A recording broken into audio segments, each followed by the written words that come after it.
जैसा कि आपने पिछली पार्ट में देखा था कि किस तरह से डॉक्टर ऑक्टो वापस आ जाता है और पायन को पता चलता है कि उसकी मेमोरी अभी तक बर्डमैन ने नहीं मिटाई। उसे याद है कि मिसोई परमैन है।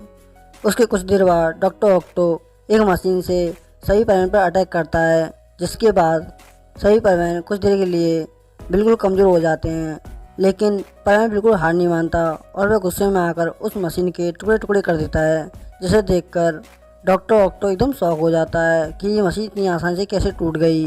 और वह गुस्से में आकर दूसरी मशीन से एक मिसाइल छोड़ देता है, जो मिसाइल सीधे वहीं जाती है जहाँ पर सुमिरे रहती है।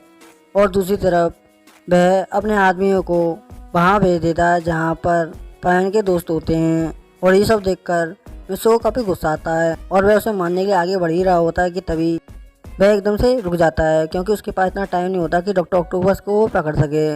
इसलिए वह उसे जान देता है और पाको और परवैन दोनों उस मिसाइल के पीछे चले जाते हैं उसे रोकने के लिए। और दूसरी तरफ पायन उसके दोस्तों को बचाने के लिए वहाँ पहुँच जाता है और वह अकेला ही उनको मार मार कर उनकी छुट्टी कर देता है। लेकिन इस सब में वह सारे आदमी वहाँ से भाग जाते हैं। और जब परवीन और पाको वापस आते हैं तो परवीन काफ़ी गुस्सा होता है। लेकिन उसी वक्त उसके टीचर परवीन के पास आते हैं, एकदम से कहते हैं कि मिस्सू मुझे कहीं नजर नहीं आ रहा, परवीन कहाँ पर है वो। और अपने टीचर की स्त्री की बात सुनकर परवीन एकदम से कहता है कि सर आपने ठीक से नहीं देखा होगा, यहीं कहीं आसपास होगा, मैं उसे अभी लेकर आता हूँ। और वह इतना बोलकर वहाँ से चला जाता है और कुछ ही देर बाद मिस्सू बनकर वहाँ आ जाता है। जब मिस्सू के टीचर जब मिस्सू को देखते हैं तो काफ़ी गुस्सा करते हैं और उससे कहते हैं कि वह इतनी देर कहाँ था। अब आगे मिस्सू कहता है टीचर की बात सुनकर कि सर मैं यहीं था, आपने ठीक से नहीं देखा था। जब वह सारे गुंडे यहाँ पर आ गए थे तो मैं काफ़ी डर गया था और इसलिए मैं बस में जाकर छुप गया था ताकि मैं एकदम सेफ रहूँ। और मिस्सू की स्त्री की बात सुनकर तभी काव साहब हंसने लगते हैं और कहते हैं कि मिस्सू तो कितना डरपोक है, सही बदमाशों के कारण वह ट्रक के हमारे पहले ही बस में जाकर छुप गया। और वह इतना बोलकर जोर जोर से हंसने लगते हैं और ये सब सुनकर मिस्सू एकदम उदास हो जाता है। लेकिन तभी मिस्सू के टीचर एकदम से कहते हैं ये कोई हंसने की बात नहीं है, ये सच में खतरे वाली बात थी, क्योंकि जब तक हम बाहर रहते हम चाहकर भी कुछ नहीं कर सकते थे। वो तो अच्छा है कि पायन सही समय पर आ गया और हम सबको बचा लिया, वरना आज क्या होता। और टीचर पायन को धन्यवाद कहते हैं कि उसने सही समय पर सही बच्चों को बचा लिया। और ये बात सुनकर पायन एकदम खुश हो जाता है। लेकिन तभी मिच्ची को एकदम से कहती है लेकिन मिस्सू मैंने तो देखा था कि 4 गुंडे तुम्हें अकेले पकड़कर एक साथ ले जा रहे थे, तुम उसके चंगुल से कैसे बचे थे, मैंने खुद अपने आंखों से देखा था। और ये सब सुनकर सारे के सारे बच्चे एकदम शॉक हो जाते हैं और मिस्सू भी। और मिस्सू को समझ में आता है कि उसके रोबोट को डॉक्टर ऑक्टो के गुंडों ने उठा लिया है। और ये सब सुनकर वह काफ़ी उदास हो जाता है कि अब वह क्या करे। तो मिस्सू एकदम से कहता है कि देखो मिच्ची को, तुम जो देख रही थी वो एकदम ठीक था, लेकिन मैं किसी तरीके से उनके हाथों से छूट कर आ गया और मैं तुम्हारे सामने ही हूँ, देख लो। और मिस्सू की इस तरह की बात सुनकर सारे बच्चे एकदम चौंक जाते हैं और कहते हैं कि सच में मिस्सू तुम तो काफ़ी बहादुर हो, तुमने अकेले ही उन 4 लोगों को मारकर भगा दिया। और इतना ही नहीं, हम सब की मदद के लिए तुमने पायन को भी यहाँ बुलाया। और ये सब सुनकर पायन एकदम चौंक जाता है, क्योंकि पायन ने सबके सामने हीरो बनने की जो कोशिश की थी उस सब का क्रेडिट मिस्सू ने ले लिया था। और वह अपने मुँह से कुछ बोलने ही वाला होता है कि तभी पाको उसके मुंह पर हाथ रख देती है और एकदम से कहती है कि पायन ये तुम क्या कर रहे हो, तुम तो जानते हो कि मिस्सू जब पायन बनता है तभी उसे खुशी मिलती है, लेकिन आज पहली बार वह सबके सामने जो हीरो बन रहा है, इससे उसे कितनी खुशी मिलेगी। और पायन अपने मुंह पर से हाथ उठाते एकदम पाको से कहता है लेकिन मेरा क्या, मैंने जो मेहनत की थी मिच्ची के सामने हीरो बनने की वो एकदम बेकार हो गई, तुम समझती क्यों नहीं पाको। और ऐसा सुनकर पाको एकदम से कहती है अरे पायन तुम मीना क्या बात कर रहे हो, तुम तो एकदम सुपर हीरो हो और तुम मिचिको की बात कर रहे हो। मिचिको क्या, कोई भी शहर की लड़की ऐसी नहीं है जो तुम्हें नहीं जानती हो, तुम तो जब चाहे मिचिको को अपनी बातों से इम्प्रेस कर सकते हो। और ये सब सुनकर पायन एकदम खुश हो जाता है और अपने दोस्तों की इस तरह की बात सुनकर मिस्सू एकदम से कहता है नहीं नहीं नहीं नहीं दोस्तों, ऐसा कुछ नहीं है, तो ये सब सुनकर उसके दोस्त कहते हैं, अब छोड़ो भी मिस्सो, हम सब जानते हैं कि तुम परवीन को जब चाहे अपनी मर्ज़ी से बुला सकते हो। और ये बात सुनकर उसके टीचर कहते हैं, हाँ हाँ मिस्सो, ये बात सच है, शायद तुमने ही सभी परवीन को यहाँ बुलाया होगा, वरना इन सबको कैसे पता चला कि हम खतरे में हैं। और सर की इस तरह की बात सुनकर पाको की रोबोट उसी भीड़ से बाहर आती है और वह एकदम से मिस्सो का हाथ पकड़ते हुए कहती है, हाँ हाँ मिस्सो, तुम एकदम हीरो हो, वो भी हम सब के, जिसने सही समय पर पायन को यहाँ पर बुला लिया, वरना हमारा क्या होता। और ये सब देखकर पाको को काफ़ी गुस्सा आता है और वह गुस्से में उसे घूरने लगती है। पायन समझ जाता है कि पाको सुमेरे से जेलस फील कर रही है और वह उसे चिढ़ाते हुए कहता है, लो और बना लो मिस्सो को हीरो, वो भी सबका। और ये सब देखकर पाको गुस्से में कहती है, तुम जाते हो या नहीं। और पाको की इस तरह की बात सुनकर पायन एकदम से कहता है, हाँ हाँ पाको, मैं जा रहा हूँ, तुम तो अब ऐसे ही बोलोगी। और वह इतना बोलकर वहाँ से चला जाता है। और उसके बाद टीचर सभी बच्चों से कहते हैं कि चलो बच्चों, पिकनिक ख़त्म हो गई, अब घर चलने का टाइम हो गया है। और सर की बात सुनकर सभी बच्चे बस की तरफ जाने लगते हैं कि तभी पाको गुस्से में जल्दी से सुमेर के पास आती है और वह उसका हाथ पकड़कर अपने साथ जल्दी से ज़बरदस्ती करके उसे ले जाती है। और ये सब देखकर मिस्सो एकदम चौंक जाता है कि पाको को हो क्या गया है और वह सुमेर के साथ इस तरह से कैसे पेश आ सकती है। और वह उसे लेकर एक सुनसान बस के पीछे खड़ी हो जाती है और एकदम से कहती है, ये तुम क्या कर रही थी मिस्सो के साथ। तो पाको की बात सुनकर उसकी रोबोट कहती है, क्यों, क्या हुआ, क्या तुमको जलन हो रही थी। और ये बात सुनकर पाको समझ जाती है कि उसकी रोबोट ये सब जानबूझ के कर रही थी। और उसकी रोबोट कहती है, तुम मिस्सो को कभी भी प्रपोज नहीं कर सकती, इसलिए मैंने सोचा मैं ही थोड़ा अपने तरीके से उससे हाथ आगे बढ़ाऊँ। क्यों, मैंने ठीक कहा ना पाको। और अपने रोबोट की इस तरह की बात सुनकर पाको गुस्सा हो जाती है और वह गुस्से में उससे माइंड फॉरवर्डिंग करने लगती है, जिसे देखकर उसकी रोबोट भी एकदम शॉक हो जाती है, क्योंकि उसने कभी नहीं सोचा था कि पाको इस तरह से मिस्सो को प्रपोज कर देगी। और वह एकदम से कहती है कि पाको, ये सब मैंने क्या देख लिया, क्या तुमने सच में मिस्सो को प्रपोज कर दिया। तो अपने रोबोट की इस तरह की बात सुनकर पाको एकदम से कहती है, हाँ हाँ, मैंने उसे प्रपोज भी कर दिया और उसे आई लव यू बोल दिया।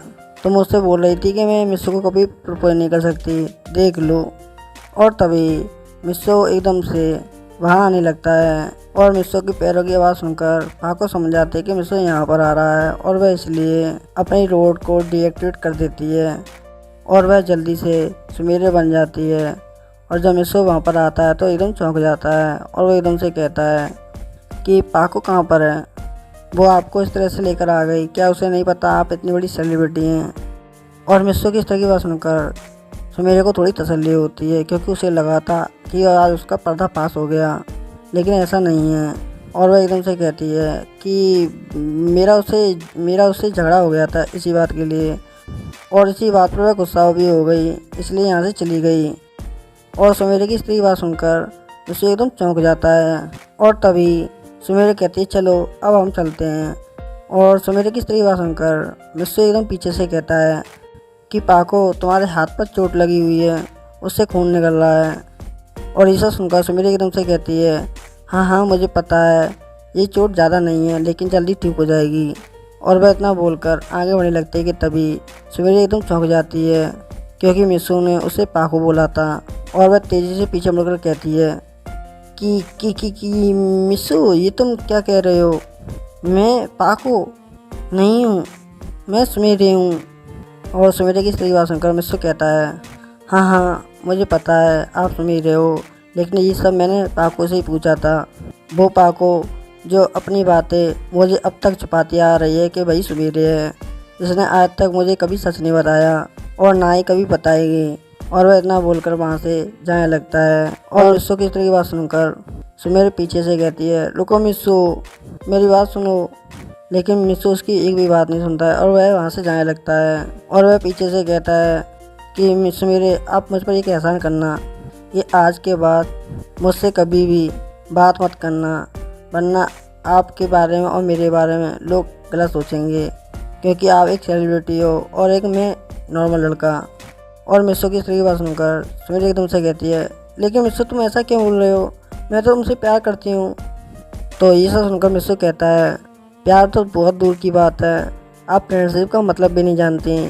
फ्रेंडशिप में हर बात शेयर की जाती है, लेकिन आपने मुझे इस लायक भी नहीं समझा, इसीलिए आपने आज तक मुझसे अपनी आइडेंटिटी छुपाई कि आप ही सुमेर हो और आप प्यार की बात करती हो। ऐसा हो नहीं सकता। और वह इतना बोलकर वहाँ से चला जाता है। और ये सब देखकर सुमेर एकदम से उदास हो जाती है कि उसके पास आज तक कितने मौके मिले थे उसे अपनी आइडेंटिटी बताने के, लेकिन आज तक उसने मिस्सो को अपनी आइडेंटिटी नहीं बताई और वह भी उसके पीछे पीछे जाने लगती है। और ऐसे ही कुछ देर बाद सभी बच्चे बस के अंदर बैठ जाते हैं, जहाँ पर कबाब मिचिको वाली सीट पर बैठ जाता है, ये सब सोचकर कि सुमेर नहीं तो मिचिको तो बैठेगी बैठेगी, मुझे पक्का मालूम है। लेकिन ऐसा होता नहीं है। जब मिचिको वहाँ पर आती है तो वह कबाब को देखकर पीछे वाली खाली सीट पर चली जाती है, जहाँ पर कोई नहीं होता है, जिसे देखकर कबाब एकदम चौंक जाता है। कबाब को काफ़ी गुस्सा आता है और वह एकदम से कहता है कि कोई बात नहीं, मिचिको नहीं बैठी तो कोई बात नहीं, सुमेर जरूर आकर बैठेगी। और ऐसे ही सुमेर भी आ जाती है और वह मिस्सो को देखने लगती है। वह देखने लगती है कि मिस्सो सर के पास बैठा हुआ है, तो वह क्या करती है, उसे सावो की खाली सीट दिख जाती है जहाँ पर कोई नहीं बैठा हुआ होता है। वह भी राइट साइड में एक कोने पर बैठा हुआ होता है और मिचिको लेफ्ट साइड में। तो वह सावो के पास जाकर एकदम से कहती है, क्या मैं यहाँ पर बैठ सकती हूँ। तो ये सब सुनकर सावो एकदम खुश हो जाता है और एकदम से कहता है, हाँ हाँ हाँ हाँ हाँ सुमेरे। और ये सब देखकर कबाब गुस्से से पागल हो जाता है और वह गुस्से में कहता है, क्या मुझ में क्या कोई कांटे लगे हुए हैं जो कोई नहीं बैठना चाहता है मेरे पास। और ऐसे ही कुछ देर बाद वहाँ पर एक लड़का आ जाता है जो कबाब के बगल में बैठ जाता है, क्योंकि सारी सीटें घिर जाती हैं। और तभी सुमेर कहती है सावो से कि सावो तुम मेरा काम करोगे। जैसे सुनकर सावो एकदम खुश हो जाता है और वह एकदम से कहता है, क्या क्या क्या मिस सुमेर आप मुझसे बोल रही हैं, यानी मैं आपके कोई काम आ सकता हूँ। मुझे तो इस बात पर विश्वास नहीं हो रहा है। तो ये सब देखकर सुमेर कहती है, मैं जो काम करवाना चाहती हूँ वह तुम ही कर सकते हो सावो, क्योंकि मुझे तुम पर ही भरोसा है। और ये बात सुनकर सावो एकदम खुश हो जाता है और वह एकदम से कहता है कि एक बार आप काम तो बोलिए, मैं उस काम को फटाफट कर दूंगा। और सावो की इस तरह की बात सुनकर सुमेर एकदम से कहती है, क्या तुम सर के बगल में बैठ सकते हो और मिस्सो को यहाँ पर भेज सकते हो, क्योंकि मुझे उससे कुछ बात करनी है, वो भी पवन के बारे में।